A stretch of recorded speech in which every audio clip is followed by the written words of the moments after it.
Bonsoir.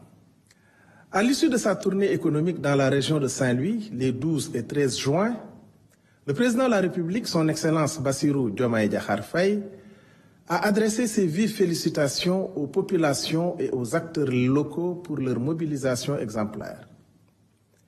Il a salué le travail remarquable des autorités administratives, des élus, des producteurs agricoles et industriels, ainsi que l'engagement des ministres concernés pour le développement territorial et la souveraineté alimentaire.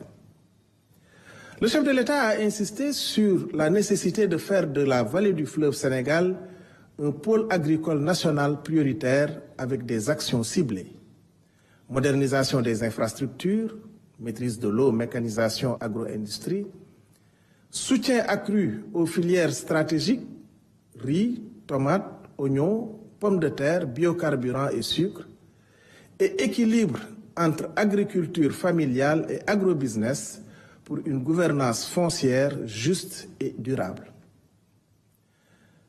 Le président de la République demande au gouvernement d'intensifier l'accompagnement aux producteurs du Nord, notamment via une amélioration des rendements rizicoles, un système de financement rénové pour alléger les charges, électricité, etc., et une labellisation des productions locales et leur intégration dans les circuits de distribution.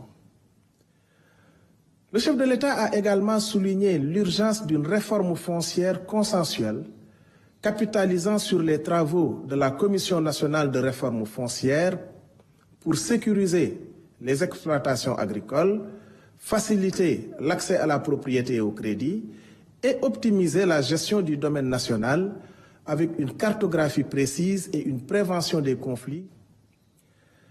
Le chef de l'État invite le gouvernement à accélérer la modernisation de la fonction publique, statut des agents, déontologie, formation, la digitalisation intégrale des administrations pour des services publics plus efficaces et le suivi renforcé des performances des entreprises publiques et parapubliques. Le président de la République participera au sommet de la CEDEAO le 22 juin à Abuja, réaffirmant ainsi l'ancrage régional du Sénégal. Le Premier ministre, M.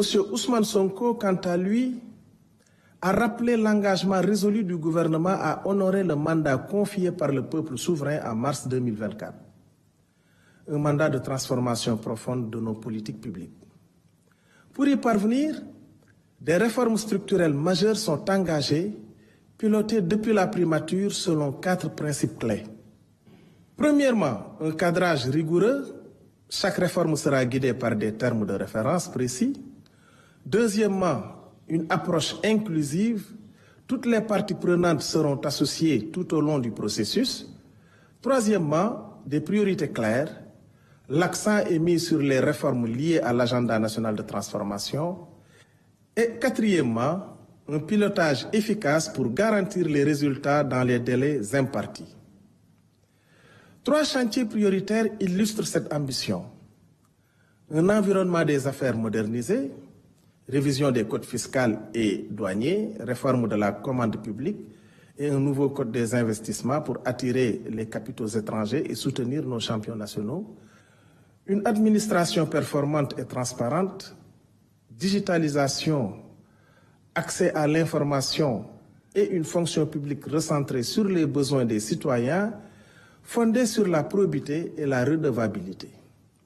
Une protection sociale élargie, réforme des codes du travail et de la sécurité sociale pour couvrir les travailleurs vulnérables, informels, ruraux, indépendants. Le secteur parapublic, pilier du développement, fera l'objet d'une gouvernance renforcée. Les ministres veilleront à la régularité des organes délibérants, la nomination d'administrateurs compétents et ès-qualité, la mise en place de comités d'audit et de contrôle interne. Enfin, le Premier ministre souligne la mobilisation totale du gouvernement pour réussir ces réformes. Le ministre des Finances assurera leur financement, tandis qu'une feuille de route précise sera établie pour anticiper et surmonter les résistances au changement. Je vous remercie pour votre aimable attention et vous souhaite une excellente soirée.